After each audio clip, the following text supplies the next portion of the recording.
Vamos a seguir con nuestra siguiente presentadora, que la presentación va a estar en español.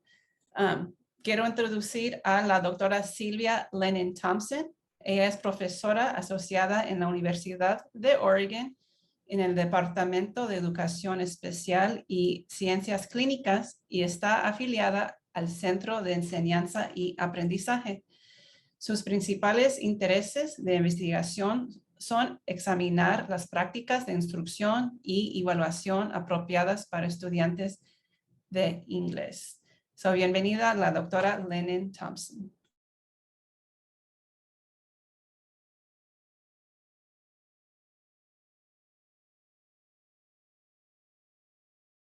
Oh, sorry, is she here yet?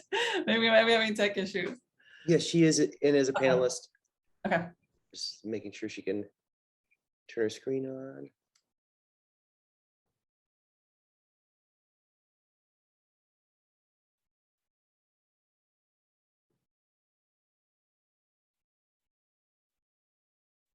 Thanks again, everybody, por su paciencia. Okay, ya llegó la doctora, la mera mera. Okay, so I'm going to turn my stuff off.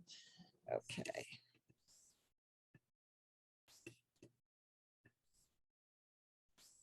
Buenos días a todos y todas. Me llamo Sylvia Lennon-Thompson, como ya les dijeron.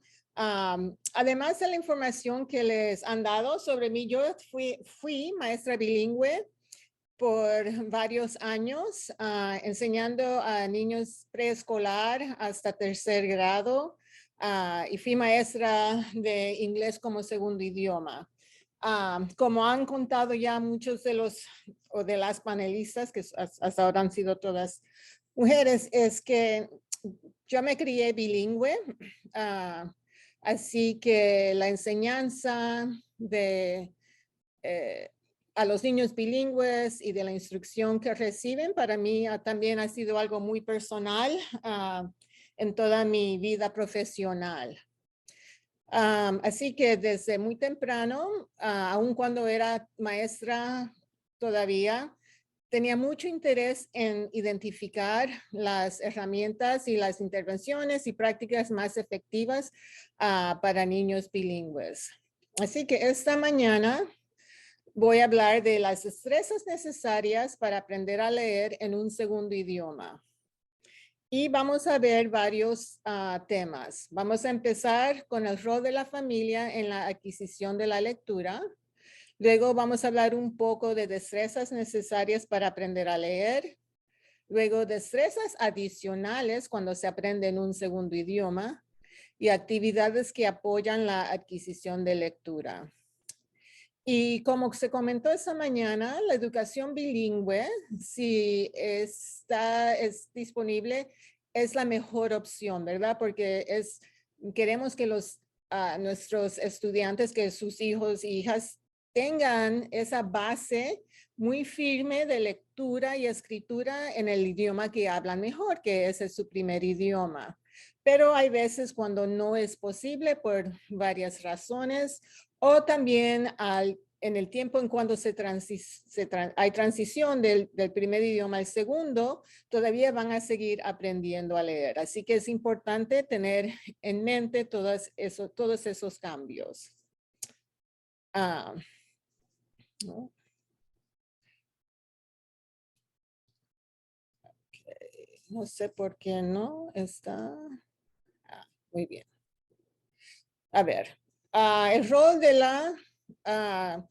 ¿cuál es el rol de los padres? Bueno, lo que sabemos es que, y saben ustedes que los niños y niñas empiezan a desarrollar las habilidades necesarias para leer antes de empezar la escuela, ¿verdad? Hay muchas áreas que empiezan desde una edad muy temprana. Estas son el lenguaje oral, la conciencia fonológica, destrezas de decodificación y comprensión oral.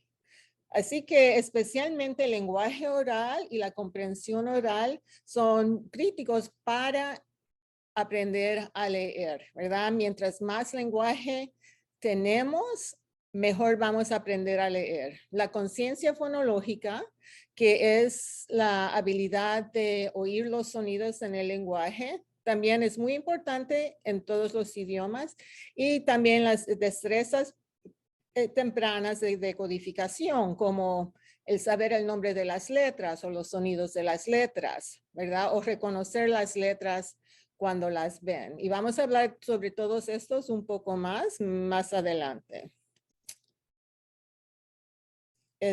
Goff y Tumner nos dicen, y ellos identificaron dos procesos que son necesarios para la comprensión lectora. Primero es comprender lenguaje, que por eso es algo que ya dije que es importante, y decodificar o convertir letras a palabras, ¿verdad? Estos son los dos procesos básicos que se necesitan. Y dentro de eso, ¿verdad? Dentro de la parte de decodificación, ¿a qué nos referimos? Es conciencia fonética, el poder reconocer letras y sonidos, cómo descifrar por letra, descifrar por sílaba y leer palabras automáticamente. Todos estos procesos que están en esta lista son importantes para aprender a decodificar, ¿verdad? Y esa es la base de aprender a leer. También los niños que tienen dificultad con la lectura, es en estas áreas donde primero vamos a ver esa dificultad.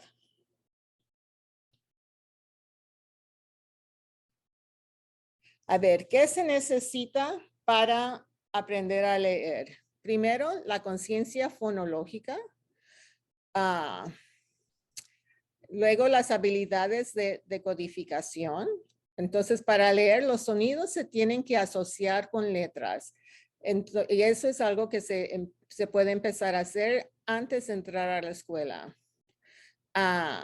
También la correspondencia entre las letras y sus sonidos es la base de la lectura, ¿verdad? El saber que cuando yo veo la letra M, que el sonido que está asociado es ¿verdad? Eso me va a ayudar a leer, porque si veo la M y empiezo luego la A, luego la M, luego la A, ya sé que es mamá, ¿verdad? Igualmente, ese mismo conocimiento es importante para la ortografía. Si le quiero escribir una nota a mi mamá o a mi mami, igual digo, mami, ¿cuál es el primer sonido? A, y ya sé que escribo la M, ¿verdad? Entonces, eso es algo súper importante para la lectura. Ya que está ese proceso un poco firme, el otro proceso es la fluidez de lectora, ¿verdad? ¿Y por qué es tan importante la fluidez lectora? Es porque para poder entender lo que leemos, tenemos que leer las palabras a un nivel suficientemente rápido y correcto para que los procesos cognitivos puedan poner más atención al significado que al proceso de ir decodificando, ¿verdad? Hasta que las palabras no sean automáticas cuando las leemos y leamos con fluidez, la comprensión va a ser un poco más difícil. El otro proceso importante en la lectura es el vocabulario. ¿Y a qué nos referimos? Bueno, el vocabulario son las palabras que sabemos, que usamos, ¿verdad? Y también es importante porque, claro, para poder comprender lo que leemos, tenemos que saber el significado de las palabras. Entonces, es muy importante que los niños vayan desarrollando también desde una edad temprana su vocabulario, porque eso les va a ayudar a comprender lo que leen, pero también es, claro, importante para comunicarse. Y por último, la comprensión, ¿verdad? Que se dice que la comprensión es la meta de la lectura. Cuando leemos para comprender, porque al comprender podemos usar lo que hemos leído para crear nuevas ideas, ¿verdad? Para tener nuevas ideas y tener interés, ¿verdad? Ir aprendiendo. Y la comprensión, aunque muchas veces se piensa que es importante nada más en la lectura, en la clase de lectura, claro, es súper importante en todas las otras materias, ¿verdad? Porque es así que vamos a ir aprendiendo. Vamos a ver estos un poco, cada uno de esos procesos un poco más en profundidad. ¿Qué es la conciencia fonológica? Bueno, es la capacidad de escuchar, identificar y manipular los sonidos en las palabras. Cuando uno tiene conciencia fonológica, puede separar palabras en sonidos individuales. Por ejemplo, si yo digo la palabra masa, entonces los niños deben o pueden decir a, s, a, ¿verdad? Entonces pueden separarlo. También pueden juntar los sonidos para formar las palabras. Si yo digo, adivina mi palabra es a, s, a. ¿Cuál es mi palabra? La palabra es casa. Y también manipular sonidos añadiendo o sustituyendo sonidos. Así que un ejemplo de esto sería, di la palabra masa. Ahora di la palabra masa sin la ¿qué queda? Y la respuesta es asa. Algo importante que saber sobre la conciencia fonológica es que es todo oral y auditiva. No, en este proceso no se usan letras impresas, ¿verdad? Así que queremos que los niños solo escuchen y lo hagan de mente. Esto requiere memoria de trabajo porque tienen que ir pensando y manteniendo todo eso que van oyendo en la mente sin tener el apoyo de las palabras impresas. Cuando los niños tienen dificultad, se pueden usar fichas o otro material que les dé algo concreto que pueden usar para que no sea el proceso tan abstracto para ellos. Y la contribución a la lectura, como dije, es que les ayuda a los estudiantes a entender que las palabras habladas están compuestas de sonidos y que los sonidos se pueden usar para leer y deletrear palabras. Así que un proceso muy básico.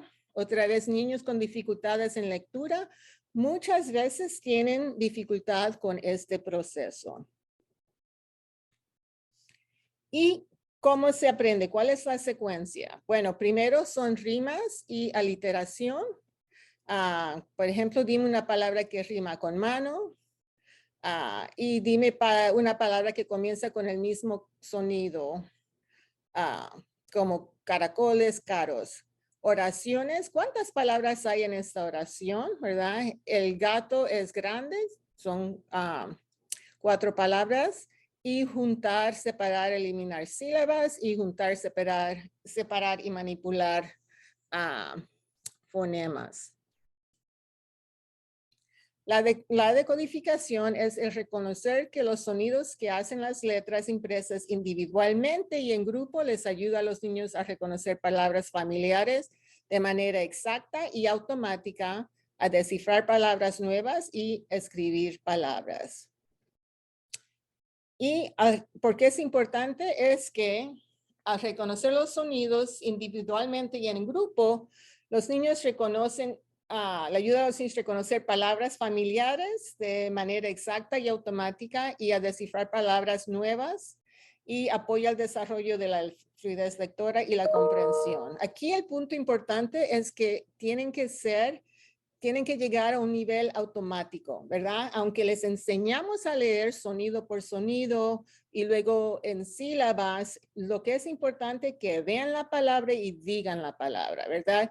Y eso toma práctica. Así que aunque empezamos sonido por sonido, la meta o el gol es que la lean automática, vean. Así que vean masa, digan masa. Ven casa, digan casa, ¿verdad? Y eso va a tomar práctica y la oportunidad de leer. Así que, ¿cómo se empieza? Primero tienen que tener la conciencia de la letra impresa, reconocimiento de las letras, el nombre y, más importante, el sonido. El principio alfabético, que es ese reconocimiento de la relación entre el sonido de la letra y la letra que ven escrita, y por último decodificación, ¿verdad? Ese proceso de decir sonido por sonido y luego leer las palabras rápidamente. La fluidez es la capacidad de leer un texto con precisión, rapidez y expresión. Y aquí estos 3 puntos son importantes, ¿verdad? Precisión, porque queremos que lean las palabras correctamente, porque si no las están leyendo correctamente, va a afectar la comprensión. Y rapidez, porque otra vez necesitamos leer a un nivel donde el esfuerzo no es en la lectura, sino en entendiendo lo que se está leyendo. Y últimamente expresión, ¿verdad? Porque no queremos que lean como así sin tono, ¿verdad? Y también la expresión indica que van entendiendo lo que están leyendo. Y la precisión, la otra cosa que quiere decir es muchas veces algunos niños, y esto lo he visto muchas veces, ellos leen, ¿verdad? Si les damos algo para leer, un texto para leer, ellos leen, ¿verdad? Pero a veces inventan palabras o dicen una palabra que es más o menos como la que está escrita, ¿verdad? Así que si no ponemos ese énfasis en la precisión, no se van a dar cuenta de que no están leyendo lo que está escrito en el texto. Y como ya dijimos, los estudiantes que leen con fluidez tienen mejor entendimiento de lo que leen, ¿verdad? Y desarrollan vocabulario y tienen más motivación para leer, ¿verdad? Vamos a hacer lo que se nos hace más fácil en vez de lo que es más difícil. Y solo podemos presentar atención a una cosa a la vez, pero podemos procesar varias si dominamos automáticamente la mayoría de ellas, por lo cual que no tenemos que ponerles atención. Y eso es por qué la fluidez es tan importante. Si la lectura, la decodificación es automática, podemos poner más atención a la comprensión. Vocabulario es el conjunto de palabras que una persona utiliza para comunicarse.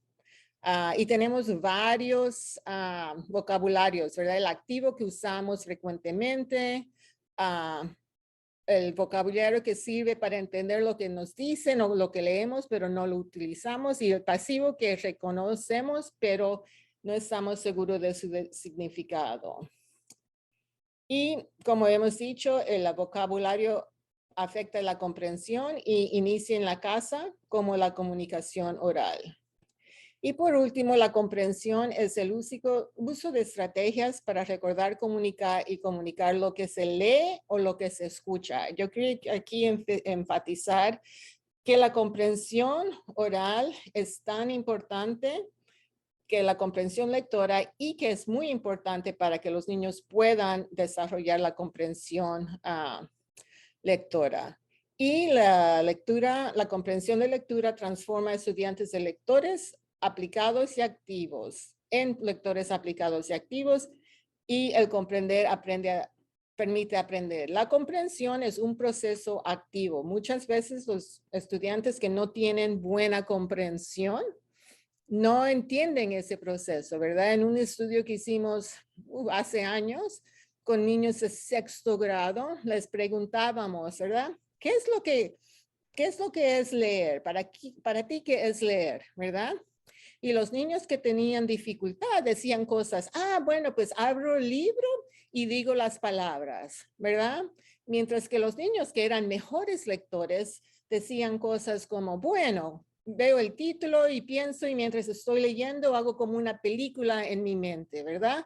Así que los niños que ya sabían comprender entendían que es un proceso activo, ¿verdad? Mientras los que no tenían esa realización, no tenían ese conocimiento, ¿verdad? Para ellos era solo decir las palabras.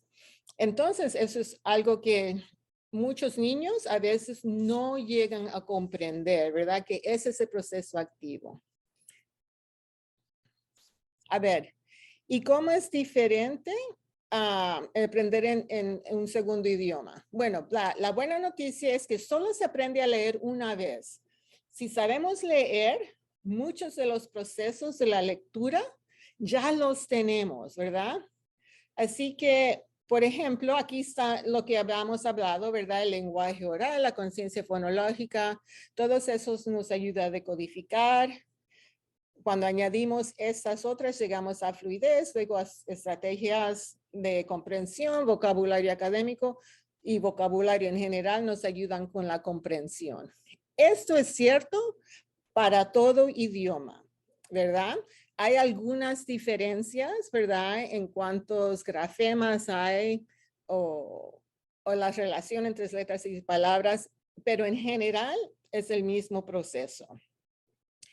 Cuando estamos aprendiendo en el segundo idioma, muchos de esos procesos, ¿verdad? Que vemos aquí en el color verde, la conciencia fonológica, conocimiento del mundo o lo que ya sabemos, estrategias de comprensión, todas esas se pueden transferir de un idioma al otro.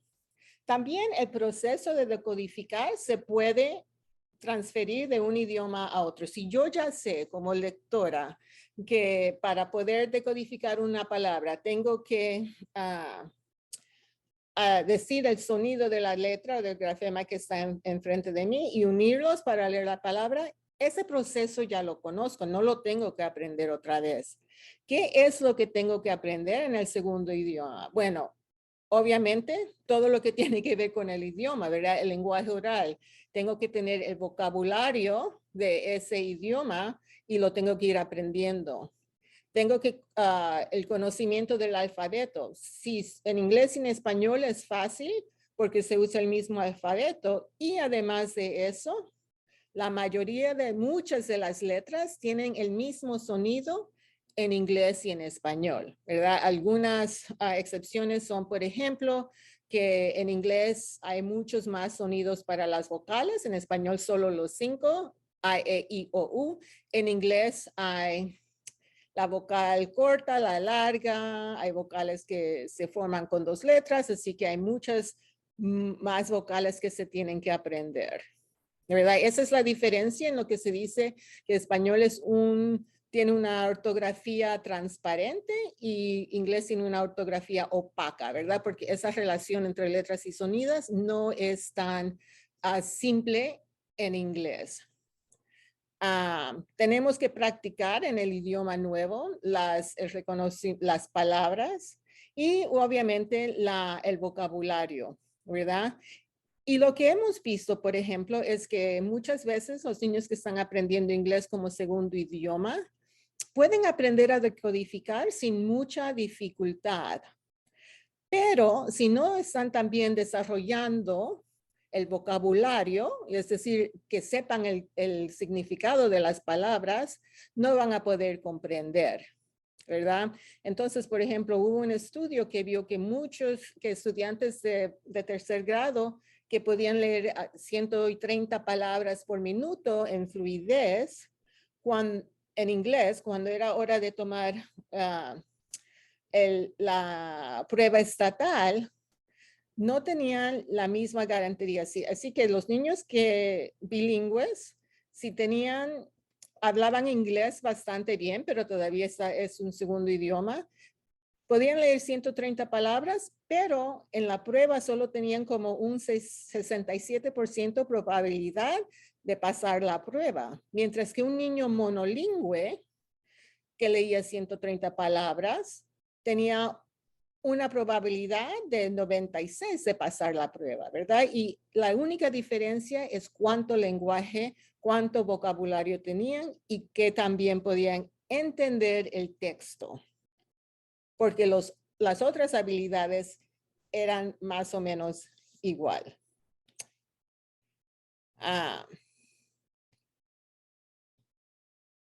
Entonces, aquí tenemos, perdón, no puedo ver. Actividades que pueden hacer en la casa que apoyan la adquisición de la lectura. ¿Verdad? Para desarrollar la conciencia fonológica, se reconoce y usan los sonidos individuales para crear palabras, pero también al principio canciones, rimas, trabalenguas, cualquier juego de palabra que otra vez les ayude a identificar esos sonidos individuales en palabras o empiecen a reconocer, les va a ayudar. También oportunidades de conocimiento para el conocimiento alfabético, conocimiento de las letras, de los sonidos, oportunidades de escribir. A los niños chicos les encanta escribir. Yo me acuerdo de 4 años, aunque no ni estaba haciendo letras, pero mi hermana iba a la escuela y yo también quería ir, pero no podía. Mi mamá me compró una libreta y yo me ponía ahí a escribir. Luego se lo llevaba a mi mami, ¿qué escribí? Y ella me decía alguna cosa o me preguntaba, ¿qué es lo que querías escribir? ¿Verdad? Entonces, cualquier oportunidad de usar letras y empezar a reconocer esa conexión entre sonidos y letras, escritura y lectura.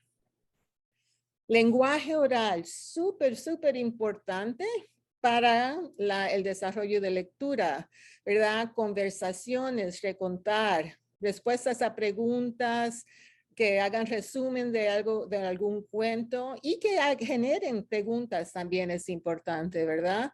Y eso puede ser alrededor de un libro, pero también puede ser alrededor de alguna cosa que están haciendo juntos, puede ser alrededor de un evento familiar, ¿verdad? La idea es que usen lenguaje que vayan desarrollando y que vean la conexión entre lo que se conversa y que se puede mantener y usar esa información en otra instancia. Es como aquí decimos, estas mismas prácticas se aplican cuando se les lee a los estudiantes o si leen por sí mismos. Así que antes de la lectura, se le dé el propósito para la lectura, para qué estamos leyendo. O si está dando un cuento, está diciendo un cuento, también dar el propósito. Active conocimientos previos. ¿Qué es lo que ya sabes sobre tal, verdad? Para que ellos vayan, ¿verdad? Esa vez, eso también ayuda a que active también ese voy a aprender más sobre, y es como que pueden abrir en el cerebro, ¿verdad? Ese folder que tiene, ¿verdad? Volcanes y ya sé, voy a poner más ahí, voy a saber más sobre eso, ¿verdad? Si vocabulario crítico y que predigan, ¿qué crees que vas a aprender? ¿Qué crees que va a pasar en el cuento? ¿Verdad? Para que ellos se den cuenta que ese es un proceso activo. Durante de la lectura, introduzca pausas para obtener reacciones, comentarios, preguntas, predicciones, ¿verdad? Igual cuando nosotros como lectores leemos, ¿verdad? A veces yo, por lo menos, si estoy leyendo, a veces leo algo y me paro, ¿qué será que va a pasar? ¿O por qué habrá hecho ese carácter, esa cosa, ¿verdad? Así que ese tipo de interacción con lo que leemos es importante que lo vayan desarrollando también. Otra vez, eso es lo que les enseñan, que es un proceso activo, no nada más de acabar tan pronto como uno puede. Y después de la lectura, identificar ideas importantes, discutir conclusiones e inferencias y buscar conexiones y reacciones personales, ¿verdad? Así que no es solo de que sea exactamente lo que dijo el libro, pero ¿a qué te recuerda eso? ¿Has tenido alguna vez esa experiencia? ¿Verdad? Y claro, entre la familia puede ser que no te acuerdas que cuando hicimos tal cosa fue igual, ¿verdad? Así que podemos ir ayudándoles a hacer esas conexiones. Y luego lo que sigue, pero ya se me está acabando el tiempo, creo que hay varias ideas que luego pueden ir, pero como, por ejemplo, ayudarles a desarrollar la idea principal, ¿verdad? ¿Qué fue la idea? Porque eso también es una destreza que es difícil para estudiantes, ¿verdad? Que muchas veces cuando les preguntamos de qué se trata el cuento, nos dicen todo el cuento otra vez. Y eso es algo bueno también, ¿verdad? Que puedan decir los eventos principales en orden, porque eso nos indica que han comprendido. Pero a veces también queremos que hagan un síntesis, ¿verdad? Que nada más digan, ¿qué fue lo más importante, verdad? Y se puede hacer con estas dos preguntas, de qué o quién se trata el cuento y qué fue lo más importante que pasó, ¿verdad? Esa parte de lo más importante también es algo que toma tiempo de desarrollar, porque especialmente los niños más chicos van a decir lo más interesante para ellos, ¿verdad? Que puede ser lo más importante o no. Así que hay que ir dándole esas ubicaciones para que ellos puedan ir desarrollando esas habilidades. También es importante variar el tipo de preguntas que se hacen, ¿verdad? Para que ellos también, otra vez, vayan pensando en no solo que siempre de qué se trata o de quién se trata, pero cosas más analíticas, como que analice los motivos, que se enfoque en los conceptos, que haga inferencias, ¿verdad? Esos procesos de comprensión más críticos en general. Como ya hablamos de volver a contar, es ayuda. El resumen también, el resumen de esta presentación, perdón, ya me estaba confundiendo. La familia tiene un rol importante en el aprendizaje de lectura, como ya hemos visto, ¿verdad? Hay muchas destrezas que son importantes para la lectura que los niños empiezan a desarrollar antes de que empiecen la escuela. Así que como padres de familia, es importante poner atención a esas cosas para que los niños lleguen ya con unas herramientas que les va a ayudar en la lectura. También sabiendo qué es lo que sigue en términos de qué habilidades van a desarrollar en la escuela, es importante de mantener esa relación con la escuela en términos de preguntar, ¿verdad? Y de ir dándose cuenta de si están aprendiendo y desarrollándose como lectores sus hijos y hijas. Y no sé si hay tiempo para preguntas. Muchas gracias a todos y todas.